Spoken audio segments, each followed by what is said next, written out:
Hello everyone, welcome back to my channel.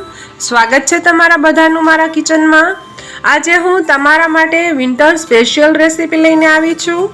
Uh recipe आपड़ा दरेक गुजरातीओना घर में खास करीने शियाळा में बनती ज होय छे, पण रेग्युलर करता कंईक अलग रीते मसालो करवानी रीत साथे हूँ तमारा माटे रायता मरचानी रेसिपी लईने आवी छूं।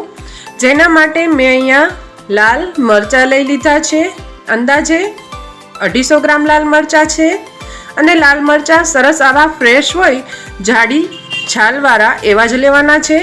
मरचाना दांडलोनो भाग આવી રીતે કાઢી અને એને 1/2 માં અને પછી એના 1/2 એટલે કે 4 ચીરીઓ કરી અને પછી એને આવી રીતના હાફમાં કટ કર્યા છે। મરચું લાંબુ હોય તો આવી રીતના 2 કટકા કરવાના અને જો આવી રીતે ટૂંકા મરચા હોય તો એને બસ 4 ચીરીઓ કરી અને રાખી દેવાની। તો આવી રીતે હું બધા મરચાની ચીરીઓ કરી અને રેડી કરી લઈશ। તો તમે જોઈ શકો છો કે લાંબા મરચાની 4 ચીરીઓ કર્યા પછી એને હું 2 ટુકડામાં ડિવાઈડ કરી રહી છું અને શોર્ટ હોય એને ફક્ત 4 ચીરીઓ જ કરવાની છે અને બી સમેત હું એને ચીરીઓ કરી અને રાખી રહી છું। જો તમને બી પસંદ ન હોય મરચાના અને મરચાના બીયા કાઢવા હોય તો એ પણ હું તમને બતાવી દઉં। આવી રીતે મરચાના દાંડલાનો ભાગ કાઢી હાફમાં કટ કરી અને ચપ્પુની મદદથી વચ્ચે આવી રીતે સ્લિટ લગાવી અને બીયાનો ભાગ કાઢી ફરી પાછી એની 2 ચીરીઓ કરી અને 2 ટુકડા કરી દેવાના। આવી રીતે એમનામ જ તમે ટુકડા કરીને રાખી દેશો તો બી એની મેળે નીકળી જશે। અહીંયા મેં બધા લાલ મરચાના ટુકડા કરીને રેડી કરી લીધા છે। હવે એની અંદર અડધી ચમચી હળદર પાવડર અને અડધી ચમચીથી થોડું વધારે મીઠું ઉમેરી દઈશું અને સરસ રીતે મરચામાં કોટ કરી લેવાનું છે। મીઠું ઉમેરવાના કારણે જે મરચાની અંદર પાણીનો ભાગ રહેલો હશે એ થોડીવાર પછી છૂટો પડી જશે, જેના કારણે આપણે આ અથાણું લાંબો સમય સુધી ટકી રહેશે। આમ તો આપણે દરેક ગુજરાતીઓના ઘરમાં રાયતા મરચા અવારનવાર બનતા જ હોય છે। એકવાર જો તમે મારી આ રીતથી બનાવશો તો ટ્રસ્ટ મી ફ્રેન્ડ, તમે 2ની જગ્યાએ 4 રોટલી ખાતા થઈ જશો। કોઈ પણ શાક હોય, પરોઠા હોય, રોટલી હોય કે દાળ ભાત હોય તો એનો સ્વાદ બમણો કરી દે એવા ટેસ્ટી મરચાં બને છે। હવે આ મરચાંને 1 કલાક માટે ઢાંકીને રાખી દેવાના છે અને વચ્ચે વચ્ચે 1-2 વાર આવી રીતે હલાવતા રહેવાનું છે। તો તમે જોઈ શકો છો ફ્રેન્ડ્સ, અહીંયા 1-8 કલાક પછી મરચાંનું જે બધું પાણી હતું એ છૂટું પડી ગયું છે।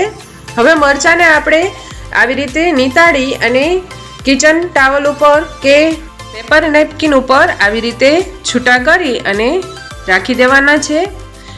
હવે એને આપણે 2 થી 3 કલાક માટે સૂકવવા રાખવાના છે। આપણે પંખાની હવાએ કે તડકામાં નથી રાખવાના, આપણે એમ જ રૂમ ટેમ્પરેચર ઉપર જ એને ખુલ્લા સૂકવવા રાખી દેવાના છે। તો તમે જોઈ શકો છો 2 થી 3 કલાક પછી એમાં મોઇસ્ચરનો જરા પણ ભાગ રહ્યો નથી। હવે આપણે મરચાં તો રેડી થઈ ગયા છે। હવે એના માટેનો મસાલો બનાવશું, જેના માટે મેં અહીંયા 2 મોટી ચમચી જેટલા રાઈના કુરિયા લીધા છે। જો રાઈના કુરિયા અવેલેબલ ન હોય તો તમે એની જગ્યાએ રાઈ આખી હોય એ પણ લઈ શકો છો। 1 ચમચી જેટલી વરિયાળી લીધી છે।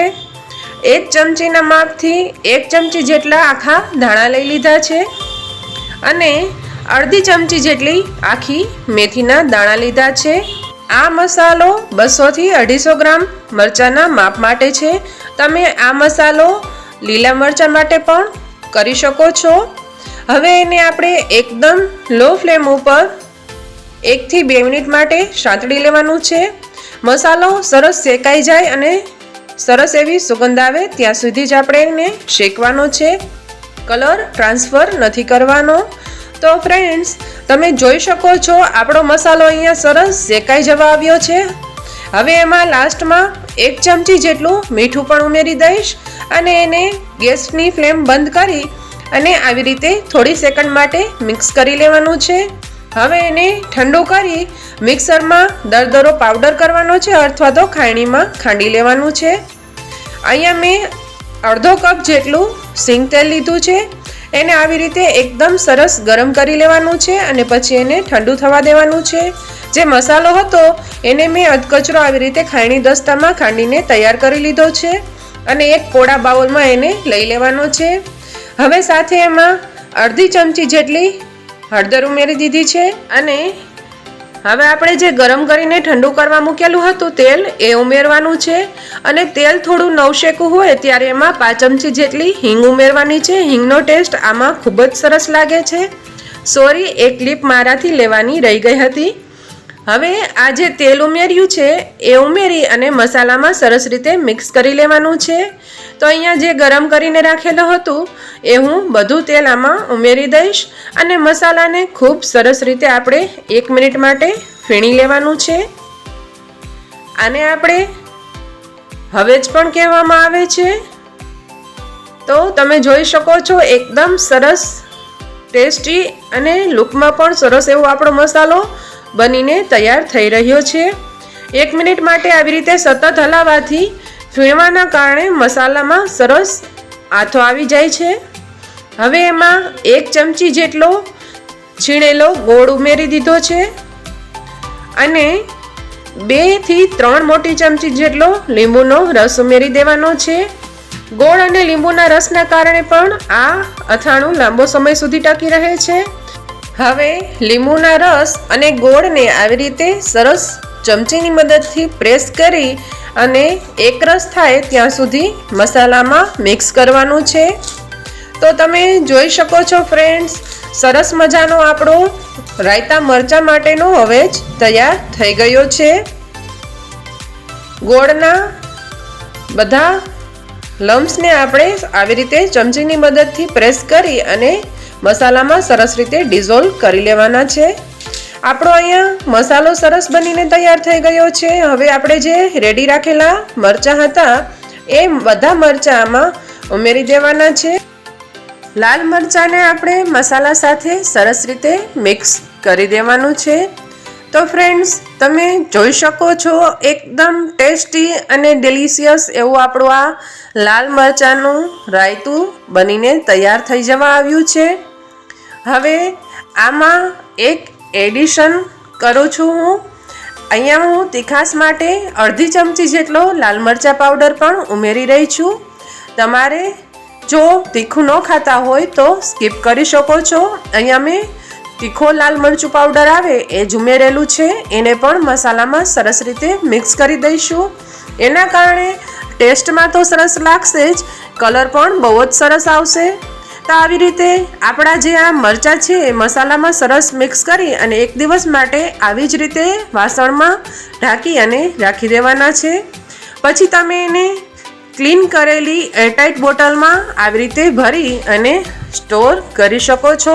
તો ફ્રેન્ડ્સ, તમે રાયતા મરચાં તો અનેકવાર બનાવતા હશો. એકવાર મારી આ રીતથી લાલ મરચાંનું આવી રીતે રાયતું બનાવીને ટ્રાય કરજો. તમને જરૂરથી પસંદ આવશે અને લાંબો સમય સુધી એ જરા પણ ખરાબ નહીં થાય.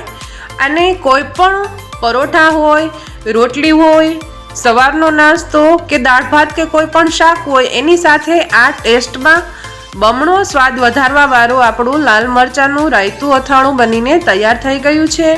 તમે એકવાર જરૂરથી ટ્રાય કરજો અને તમને જો મારી આ રેસીપી પસંદ આવતી હોય તો મારી વિડીયોને એક લાઇક આપી દેજો અને તમારા ફ્રેન્ડ્સ અને ફેમિલીમાં વધારેમાં વધારે શેર કરજો. અત્યારે ફ્રેન્ડ્સ, મેં આ લાલ મરચાંના રાયતાને સિમ્પલ પ્લેન પળવાળા પરોઠા સાથે સર્વ કરેલા છે. જો તમને મારી આ રેસીપી પસંદ આવી હોય તો મારી આ ચેનલને લાઇક, શેર અને સબસ્ક્રાઈબ કરવાનું ભૂલતા નહીં. ફરી મળીશું આવી નવી રેસીપી સાથે નવા વિડીયોમાં. ત્યાં સુધી આવજો.